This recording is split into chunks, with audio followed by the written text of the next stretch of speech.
Well, guys, so a little while ago, people were asking about how to beat alley with Seondeok. So here's kind of my alley I used to beat Cheon's. So we're gonna train and just I created this Seondeok just kind of right now, just to show you there's different formations that you guys can use to do this. So here we go. You guys split stone golem formations work pretty good. It causes their allies guys to go after the two stone golems while your guys kill his stone golem in the middle here. So ally doesn't really give a boost to any of their troops, so all these guys kind of rush forward, and he killed all my peltasts. That's normally not a good sign, but just because of the overwhelming amount of force here, we're still going to win, even though that nuke was pretty devastating as well. So Seondeok can work pretty good against alley for sure. So I did that the second time, and if you are messing with Seondeok, you do kind of want to make sure that the alley doesn't nuke your peltasts. As with any formation, it's usually a good deal not to get your guys nuked. So that can be broken up by taking away a peltast or whatever. If you want to go single stone golem, we can do that too. Single stone golem, and we're going to pull out a couple peltasts, put in a couple ballistas. In fact,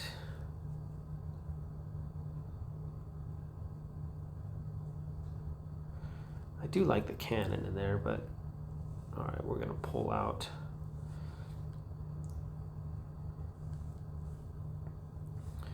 a few there, and we're going to just put in some ballistas.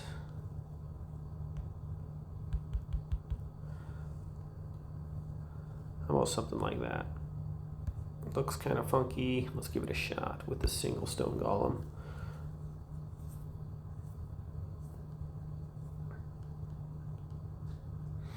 Okay, so we missed most of our peltasts with the nuke.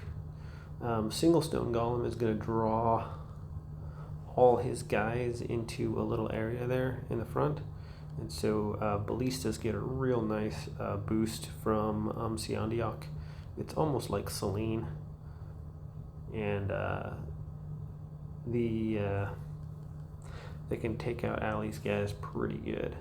So with the single stone golem, let's look at the details here. So the ballistas, 300, 250, 270, did some good damage there. All right, so there's a couple ways to beat alley with your Seondeoks. We can pull these out and do kind of a variation of both here. So let's go double stone golems again. And this time we're gonna kind of mix it up a little bit. Pull out our ballistas. Pull out our tanks. Throw our pirate ships in the back. Okay, and we're gonna try to go something like this.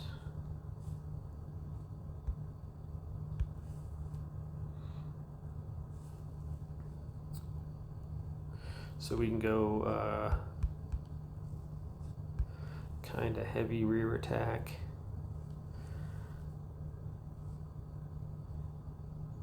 And what we want in there in the back.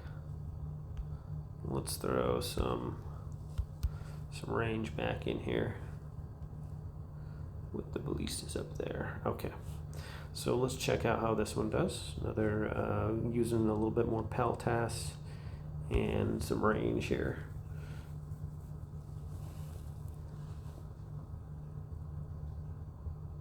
Okay, the nuke hits in the back as designed, and you can tell that we're probably going to win this one. One thing about the split stone golems too, it tends to split up your guys. So usually you have like two groups of armies, and so when Ali nukes, the second nuke tends to miss. So there's a few different variations, guys, you can mess with. Seondeok's pretty strong against Ali. So I'm just gonna show you that. Let's do one more. Just because everyone doesn't have the same troops I do. So there's just a whole bunch of different things you guys can do.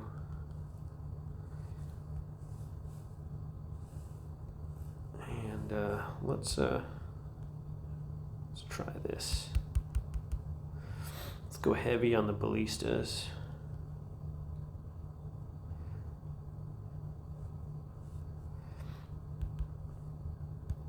Lots of range in there. Okay, let's see how this one goes down.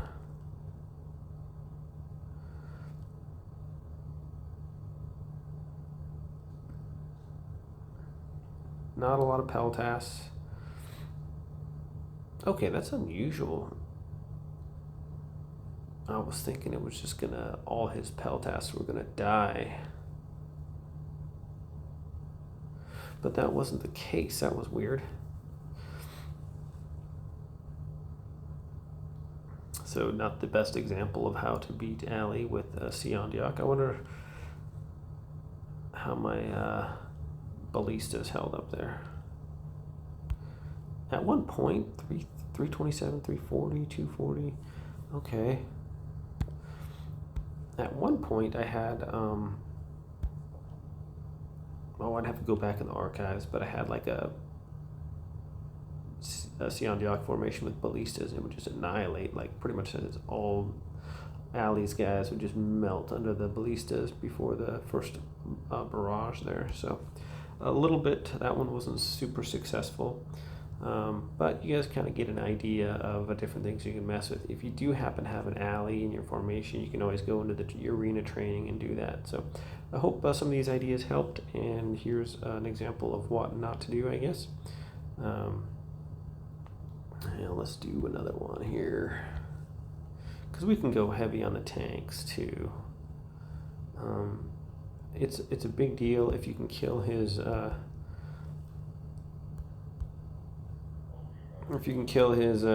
right off the bat. The stone golem up front, and then your rear attackers can do a lot. So I got quite a few rear attackers on this one, and let's do this one. So watch his stone golem up there.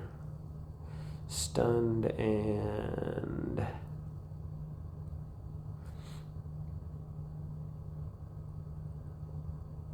not dead. Yes, dead.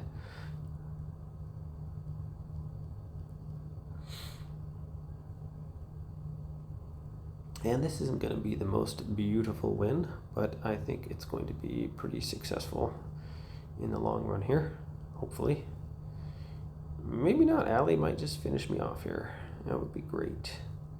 Not the best nuke there by Ali, and no, we're going to win this one.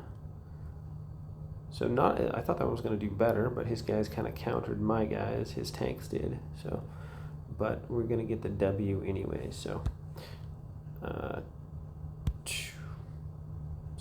a couple ideas there for you guys. The split stone golem seems to do pretty good, because that way it split stone golem with heavy attackers. Will pretty much take out his stone golem, and then with Seondeok, the ghost assassins do a lot of damage. So that can be used to defeat them. So I hope this kind of helps, guys, and you can kind of mess with different formations and stuff. Just kind of get an idea of what you're doing. Single stone golems can be eliminated pretty easily, unless they're on steroids, with the double stone golems on the 1 and 7 column in the front there, and then have your a variation of whatever you want in there. You can put pirate ships, meteor golems, yashas, usually whatever gets in there to stun them. The stone golem can be beneficial, and I think maybe the orc hunter might not be a good idea in there against the single stone golem, because he can go in there and aggro him, and once that stone golem starts laying down his fists, he can be a lot more difficult to kill. So the whole idea is to keep him kind of stunned, and hopefully he dies before he can start punching the ground and becoming invulnerable. So thanks for watching this video, guys. I hope it kind of helped a little bit, and I'll see you next time.